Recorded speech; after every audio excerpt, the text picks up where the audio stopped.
What up, Nets fans? NetsBoy here, bringing your latest in your Brooklyn Nets news.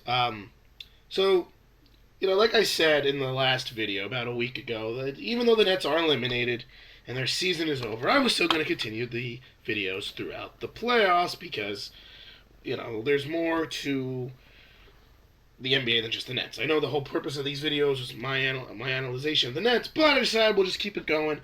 I don't see any harm in it. If you don't want to watch, you don't have to. If you're not interested, if you only want to hear about the Nets, then then you can. Then you can turn off the video. God, I hate this stupid thing. Stay, Christ.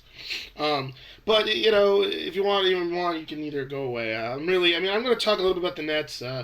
Just some of the little small things. Darren Williams getting surgery on both his ankles, arthroscopic surgery, whatever. Obviously, the questions has not been answered of all the Nets questions. Will Paul Pierce return? Will Garnett retire?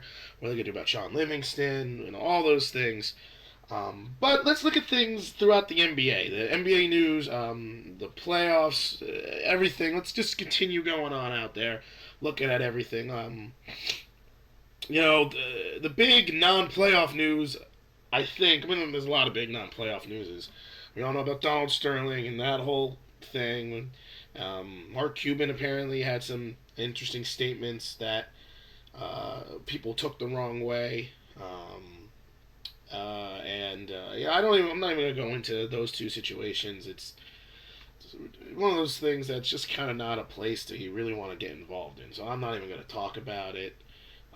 Because this is more about analyzing basketball. That's the point of NetsBoy videos, is the basketball, not the side circus stuff that happens, but basketball. So I'm just not even going to really discuss that. But basketball-wise, the big news is that Kevin Love has announced that he is going to test free agency at the end of next season. So that starts off the crazy talk of, are the Timberwolves going to trade Kevin Love? And if they are, what team is he going to go to? It is really interesting.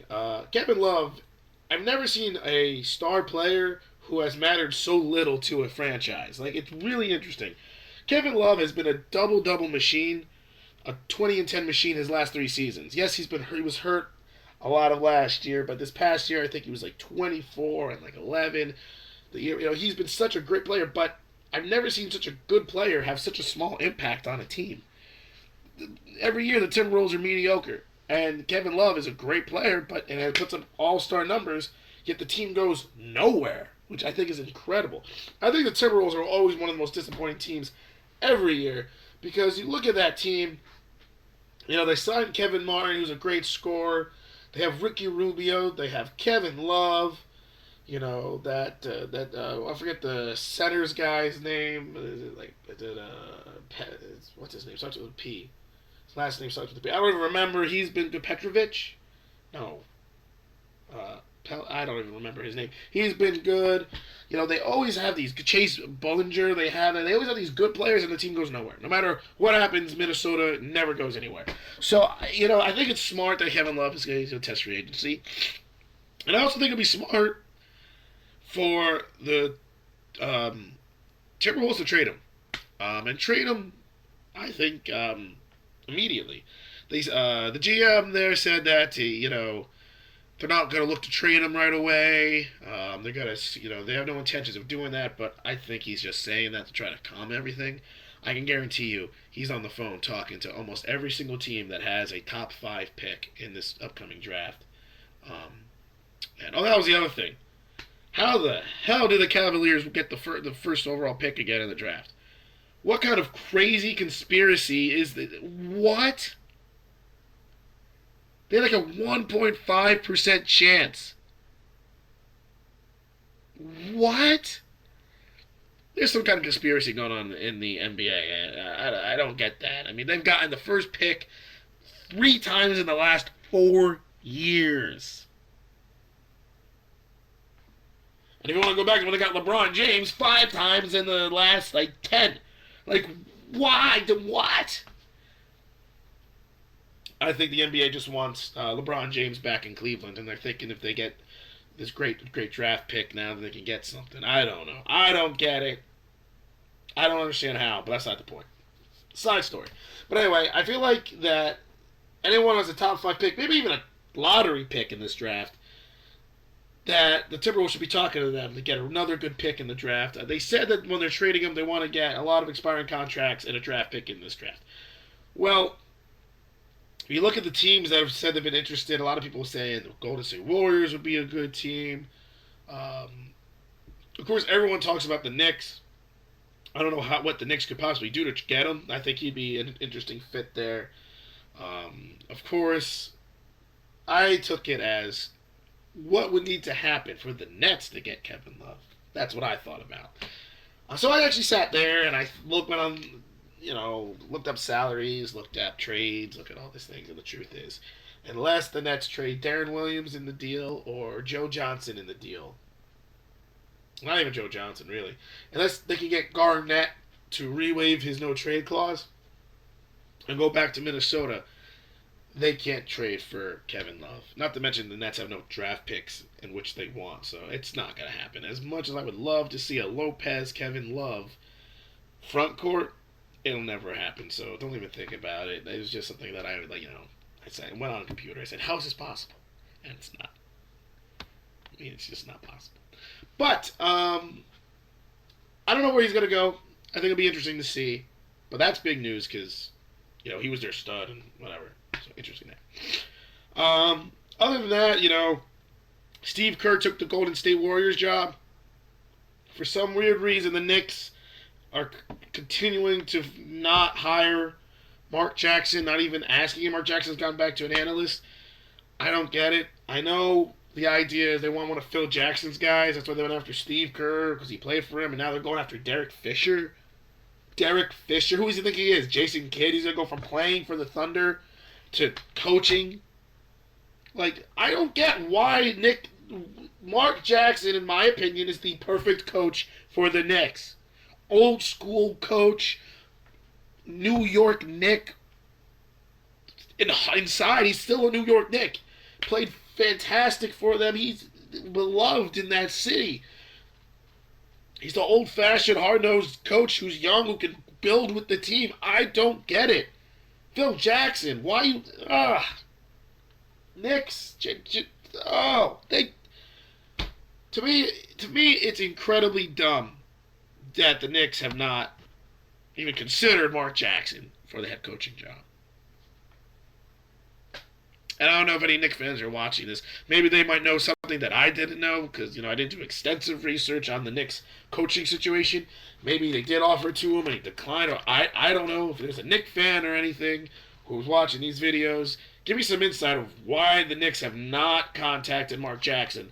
And by the way, also tell me what would they think about Mark Jackson being their head coach. Because I know personally, I would love Mark Jackson to be the head coach of the Nets now. Instead of Jason Kidd. As much as I love Jason Kidd, I'm not 100% buying into him as a coach yet, but I will Mark Jackson. So I don't know. That just completely baffles me. I know Phil Jackson wants his guy, but whatever.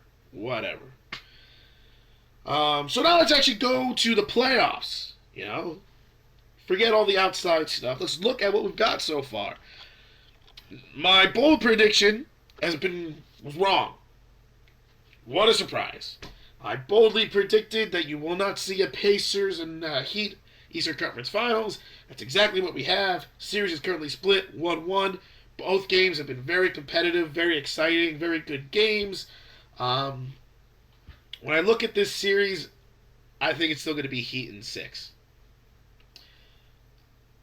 At the beginning of the playoffs, I predicted, I'm not sure if I said it, but I predicted a repeat of last year's finals, Heat versus Spurs. I may not have said that. I was thinking it. When I was doing my picks, I did it each series to series, but in my mind, that's what I was going to inevitably get to. And I'm sticking with that. And the Spurs-Thunder series is over already. I mean, look. When Serge Ibaka got hurt, that was over because they had no rim protector. They got no size, the Thunder. No size to deal with the Spurs. It don't matter. The Thunder are going to win a game or two. I'm picking Spurs in 5, to be honest. I'm picking Spurs in 5, Heat in 6, and the reasoning is simple. You watch the games. Um, the Pacers Miami series is going to be intense. Every game is going to be close, but the Pacers are too much of a head case team. They're too out there. They get too inconsistent. And excuse me, I've been suffering from a cold, so I'm a little congested. But the Heat just are the better team, and they got the best. LeBron James is LeBron James. Dwayne Wade is looking fantastic. I just don't believe the Pacers have a chance to win the series. I think it's going to go 6 games. I think every game's going to be close. I think the Heat are going to win the East. And then, like I said, in the West, the Spurs are just too good. They always are too good. Tony Parker is an amazing point guard, another underrated player, believe it or not. I don't know if he's underrated anymore, but people always seem to forget him when they talk about point guards.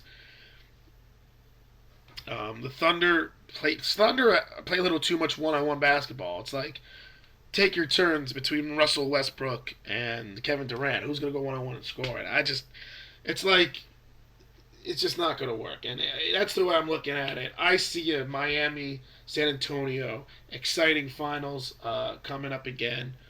And at the beginning of the year, beginning of the playoffs, I picked San Antonio to win the whole thing. And I'm sticking to that. So I believe the Heat will win in 6, San Antonio will win in 5, and we'll have a epic rematch of last year in which the San Antonio Spurs will come through this time.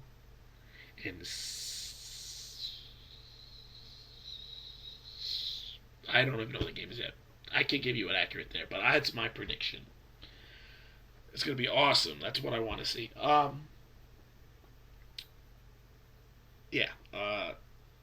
I just looking at these series, it's what I'm expecting.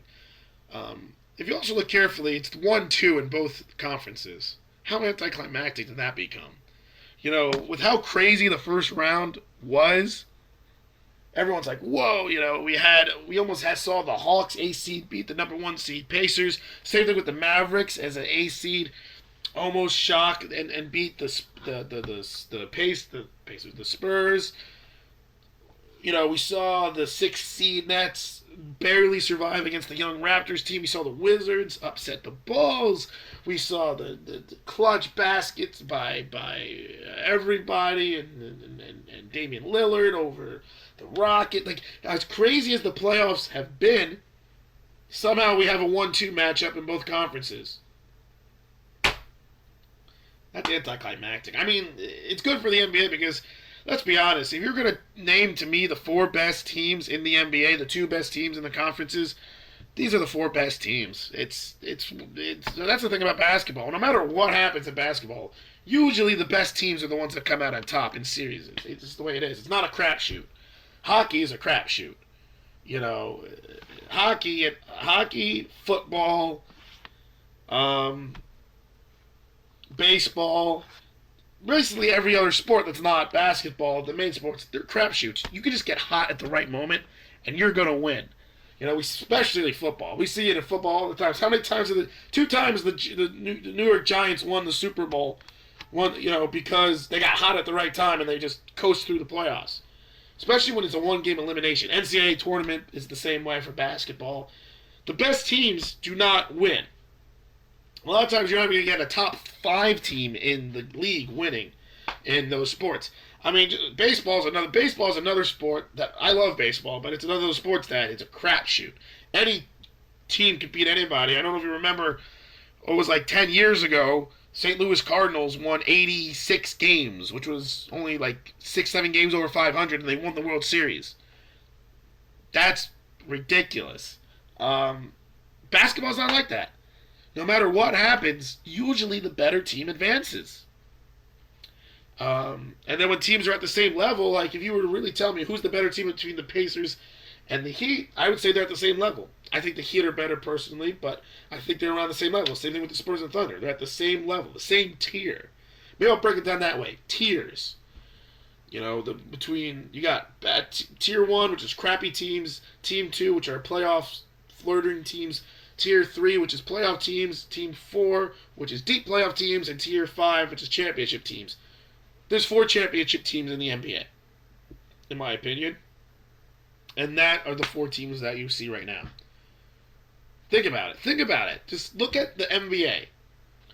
The 4 teams that are playing right now are the 4 championship caliber teams. These are the teams people are thinking are going to win a championship. Tier 4 are the teams where the Nets are at. The Nets, the Rockets, the Clippers. They're deep playoff teams, teams that have the potential, but they're just one step away.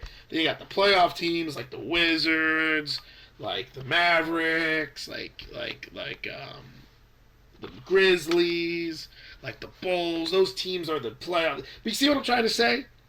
No matter what happens, you're going to see just the top tier of teams go into the championship. It's just what happens in basketball. That's why you either love or hate basketball.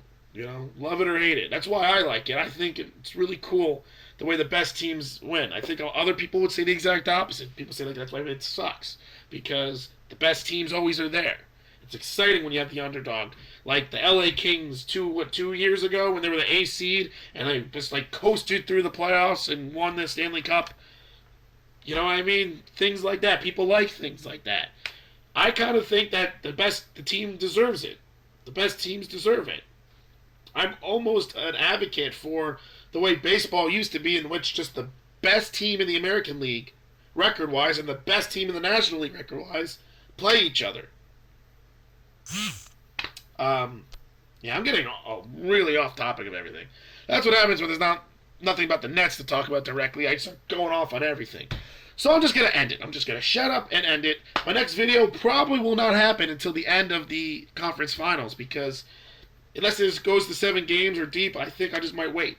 But until then, just look out for videos. My apologies for the length of the video. I got really off track, but whatever. Once again, thanks for watching. Look for more videos, and we'll see what happens. And until then, this is NetsBoy. Signing off.